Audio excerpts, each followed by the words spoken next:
What's up, YouTube? Flash Speaks back.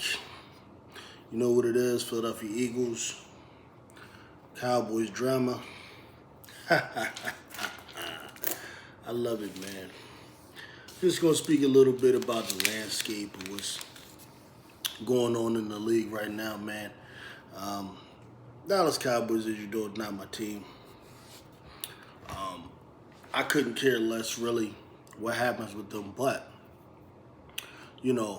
just wanted to speak on some of what I've seen. I think, man, it's just interesting to get our little trash talk back and forth cracking. So now the latest thing here is podcast Parsons. He finally showed himself after a disappointing showing, or should I say, a predictable disappointing showing in the playoffs. Just kind of like what the guy does right now. And it's not a reflection on him being a bad player or anything. It's just he's a player playing out of position. Instead of making him like a Mike linebacker, which is what he was in Penn State, or you can even make him right outside or left outside linebacker. The Dallas Cowboys choose to put him on the D line because he's a good, a pass rushing type of guy. Ideally, he should be like on the edge if he's in a 5-man front, you would think. Or if you ran a 3-4, he'd be more of that type of pass rusher like, Greg Lloyd or Kevin Green, how they were used back in the day. How Lawrence Taylor was used back in the day, right? Not on the level of Lawrence Taylor, but the way he was used back in the day. You know what I mean? But the Dallas Cowboys tried something that I think they're going to have to change because ultimately, to maximize his talent, you probably need to have him more so playing linebacker, run support, and he can still rush the passer, that sort of thing. But whatever, those are Cowboy problems that I couldn't care less about. But anyway, he comes out, he's talking, and he makes a statement that if I'm a Cowboys fan, it would piss me off, right? About, he hopes the Cowboys go all in this year. That they go all in, in the all season. Like, as if he's implying that the Dallas Cowboys haven't gone all in. If I was a Cowboys fan, I would be killing them.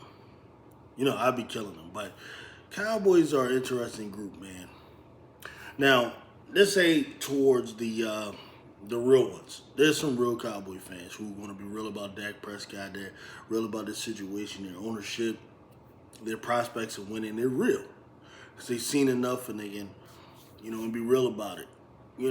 Those guys are similar to me, so, I can rock with that. I respect that, and I'm not talking to them. This is more so at the delusional ones who, they think being a fan is having some type of undying, delusional loyalty to the decision makers in the office, either through never criticizing them or finding a positive way to spin every move they make and bring themselves to believe that they're going to win. I guess maybe they have to be in that mindset in order to root for their team and support their team all season. So it's probably just a psychosis type of thing, and I understand how that works. So I understand the human being. But those types of people, I can't relate to. You know what I mean? Because they'll say that the Dallas Cowboys just didn't have a good enough roster to win. You know who surprisingly says this, man? Marcus Spears. That surprises me that he says that.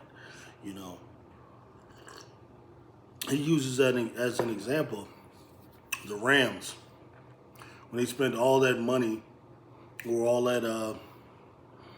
those picks to bring in Matt Stafford, and also gave them Jared Goff, added Ramsey, added all of this stuff, and they happened to win that one Super Bowl.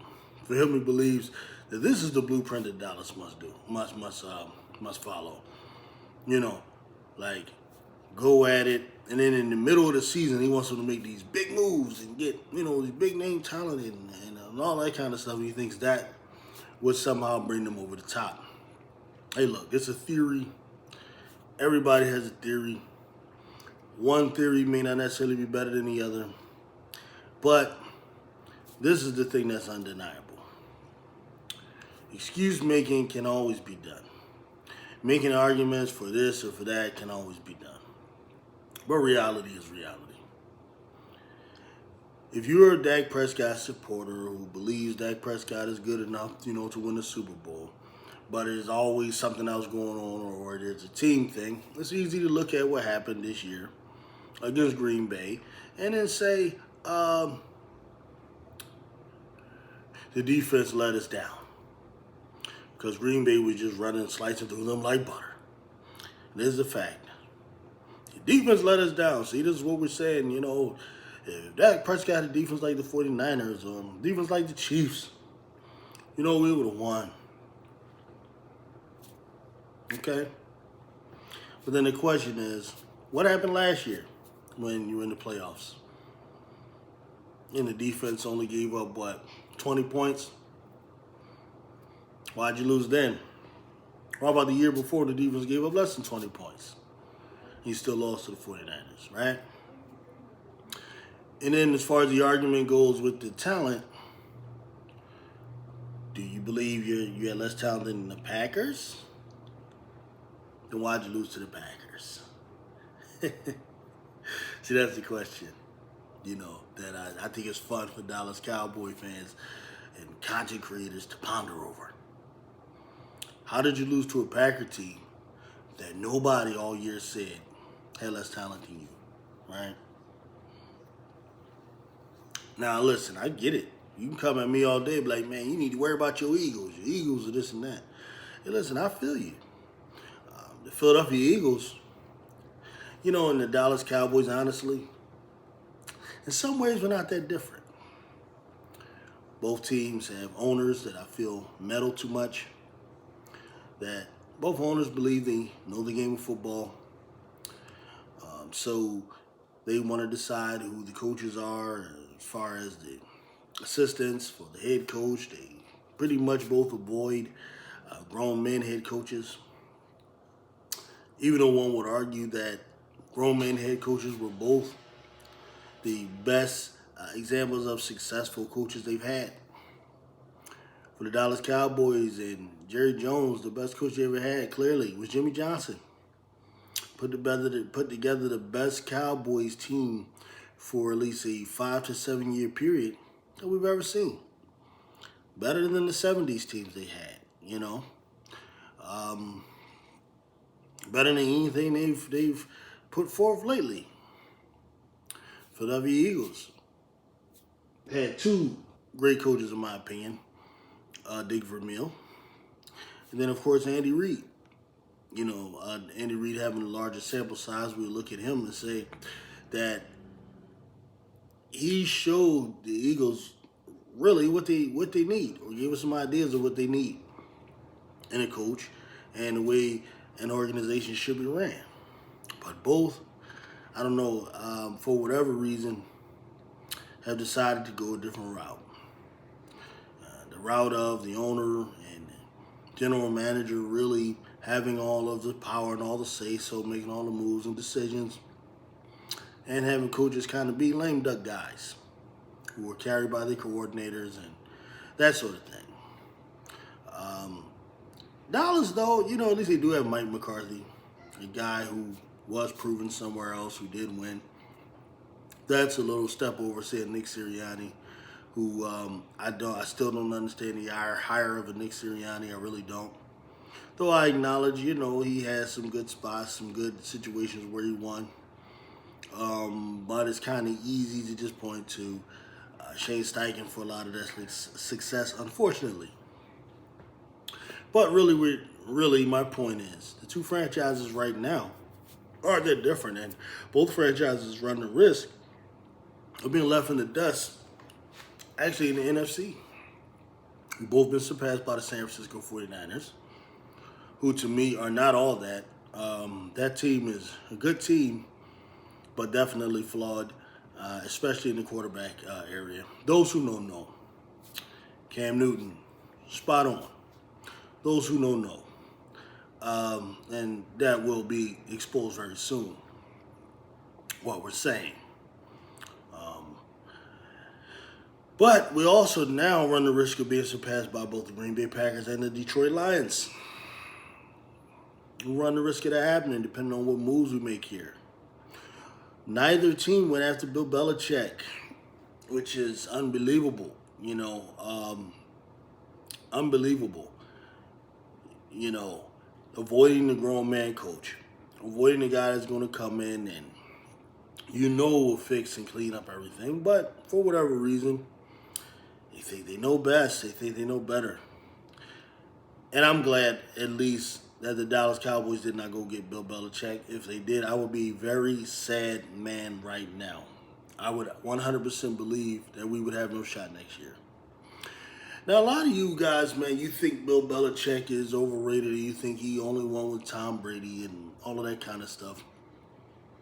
And the reason I don't buy that stuff is, really, if you look at Bill Belichick, man, you're looking at a guy who has been coaching defenses forever. There is no offense this guy hasn't seen. There is no type of quarterback that he hasn't dealt with, that he hasn't made struggle. There is no formation that he doesn't know how to guard. There's none of these things with him, and that's what I'm looking at. The other stuff comes down to the type of talent, whether or not you have the talent to carry out, the plan.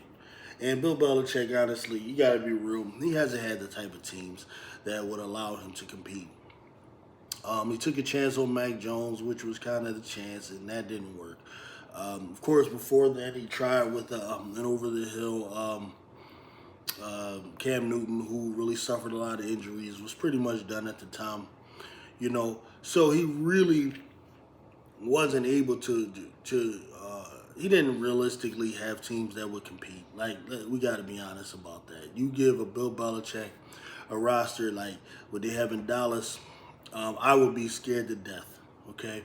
Because the thing about Bill Belichick is he's not going to get out-game planned. You can beat him because you just have better talent, but you're not going to out-game plan Bill Belichick, all right? Bill Belichick is going to go out there in situations where, like if he has Dallas, a situation where they need to run the ball to win, Bill Belichick doesn't give a shit about Dak Prescott's stats or CeeDee Lamb's attitude or any of that. He's going to run the freaking ball. Bill Belichick, if he has the Eagles, he's not going to care about,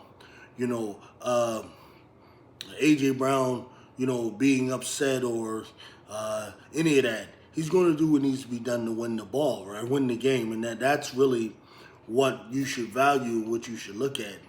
Anytime you have Bill Belichick, you can expect that the opponent on the offense, their best weapon is going to be taken away, and they're going to have to resort to the second thing, okay? These are things you can count on with him. And I'm glad the Dallas Cowboys did not get him, because I would feel like we had no shot next year. So now where are we? I mean, they're going to go back with Dumbo. McCarthy, who's probably in his last year with them. And then we're coming out here rolling out, I don't know, whatever the hell we're doing. Probably planning for what's going to happen after Nick. Because there's no way, with the moves that we made, that we feel like this guy is a long-term solution. Nick Sirianni I'm talking about. So we'll see what happens. And then there's Dak Prescott that Dallas has, right?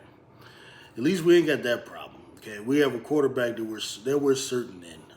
Jalen Hurts, to me, is a phenomenal quarterback in terms of what I'm looking for in a quarterback.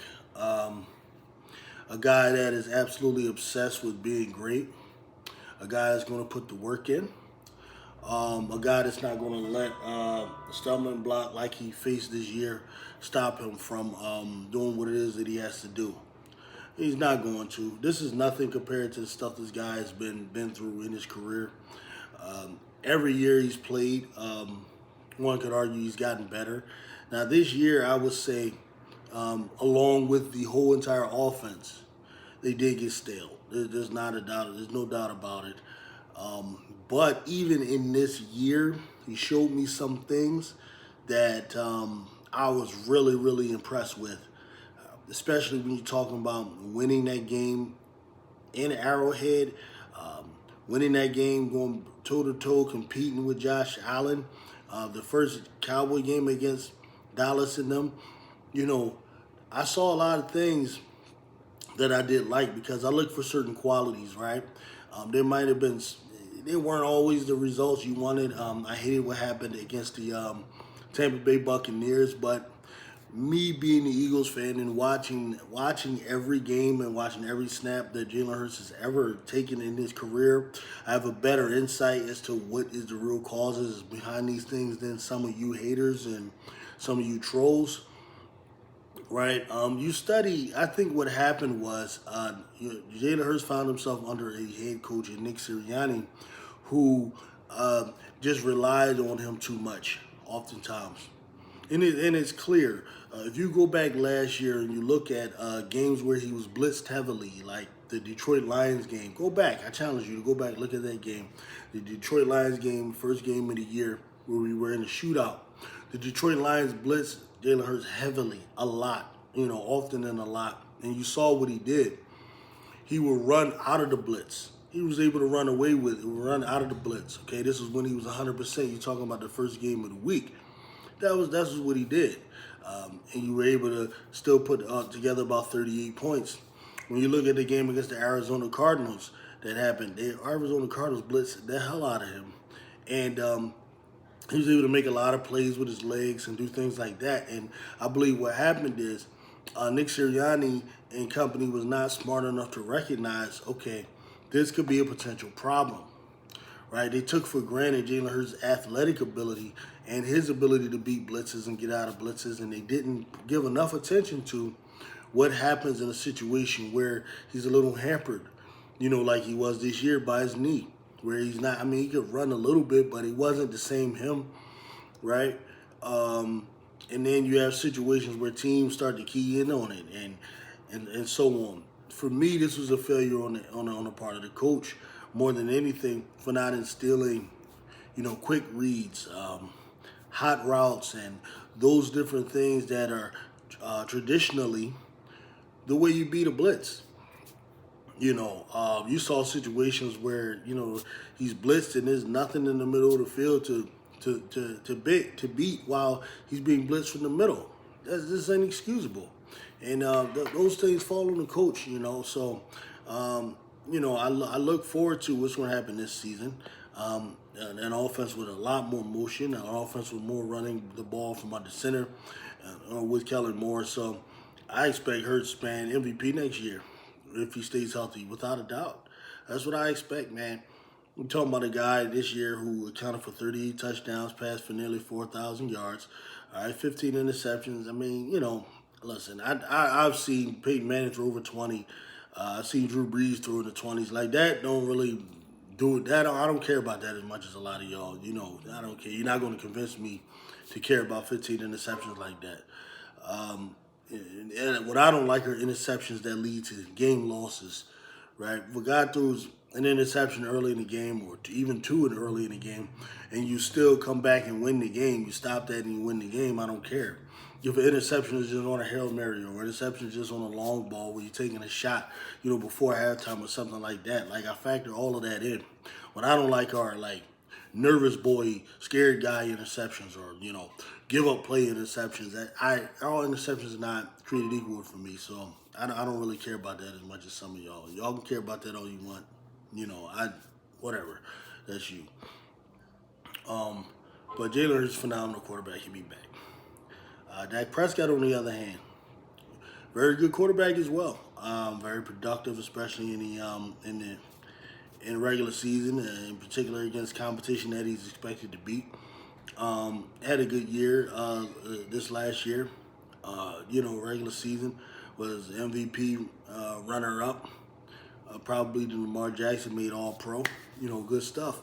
But the issue Dallas Cowboys are faced with is, do you give this guy, because now he's, after his rookie contract in the second one, he's looking for an extension. And he's a guy that he believes that he gets so far, he's shown that he's not into the team-friendly deals. He about to get my money, right? So I think this is going to become to a head. If Dak Prescott does not at least get to a Super Bowl this year, he probably needs to actually win a Super Bowl this year.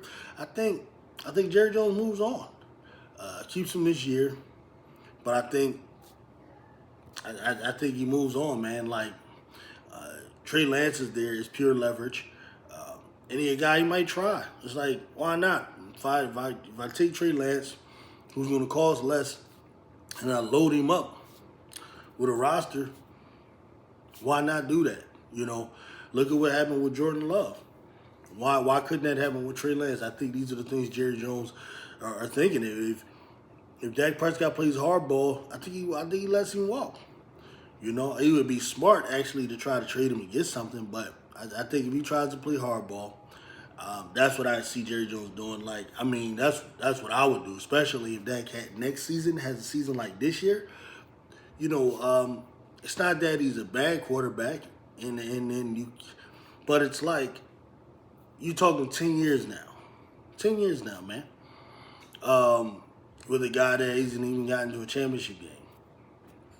But listen, as an Eagles fan, I say sign him, extend him, make him the highest paid player ever to ever wear cleats. Yeah, I'm all for it because I don't fear him. So yeah, great. Sign Dak Prescott, as an Eagles fan. But I'm saying if I were a Cowboys fan, that would be the way I would feel about that guy. And they compare him to Hurts. No, Hurts got to a Super Bowl. That's the difference. That's the difference. And when he got to that Super Bowl, he balled out. The Super Bowl should have been won. In my opinion, it was the defense. That people could say there was the fumble that led to that. No, all right, the fumble happened early in the game. The Eagles were up 10 points by halftime. You're supposed to win that game. You're supposed to win that game. If it's not for Nick Sirianni being out-coached, by the Kansas City Chiefs coaching staff, and Patrick Mahomes doing what he does. But you look at the easy touchdown passes Patrick Mahomes had, especially like in the red zone, that's just being out-coached. The nature of how it happened.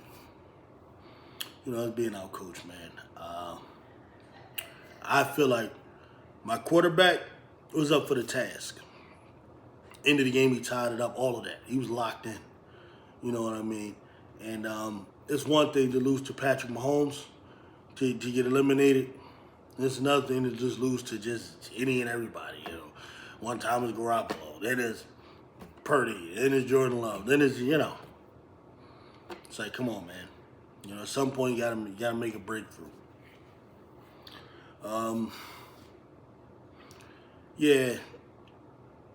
That's the deal. So we'll see what happens this year. Like I said, man, we're not that different. This video getting a little long here, so I'm gonna go ahead and close this out, man. Get with y'all later. I'm out.